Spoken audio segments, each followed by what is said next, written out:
ሰላም የተወደዳችሁ እግዚአብሔር ቤተሰቦች በያላችሁበት እግዚአብሔር ሰላም ይብዛላችሁ።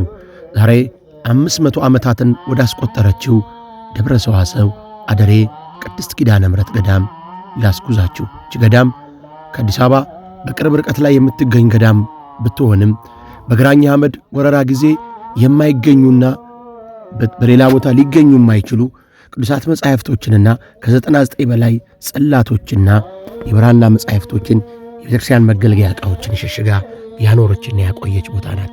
እቺ ቦታ እጅግ ባለውለታ የሆነችና ለኢትዮጵያ ኦርቶዶክስ ተዋሕዶ ቤተክርስቲያን ዳግም የአገልግሎት አድማስ እንዲሰፋ ያደረገች ባለውለታ ናት።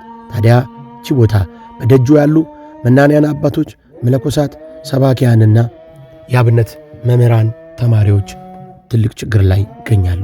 እቺን ገዳም ለመዘከር ግንቦት 16 እና 17 በገዳሟ የጉዞ ክፍል የነፃ ጉዞ ከሁሉም አቅጣጫ ተዘጋጅቷል። እርስዎና ቤተሰቦ፣ ወዳጅና ዘመዶ ምንም አይነት ክፍያና ወጪ ሳያወጡ በደጇ ተገኝተው ጸበሉን ጠጥተው ወንጌል ተምረው ምሳችሁንና ምግባችሁን ተመግባችሁ በአባቶች ተባርካችሁ እንድትመጡና ገዳሟን ያላችሁን እንድትረዱና አገልጋዮቿም ከቦታው ተሰደው እንዳይወጡ በቅድስት ኪዳነ ምሕረት በአደሬ ቅድስት ኪዳነ ምሕረት በግራኝ አህመድ በዋሻዋ ንግሥት እንለምናችኋለን። ሁላችሁም ግንቦት 16 እና 17 እንገናኝ።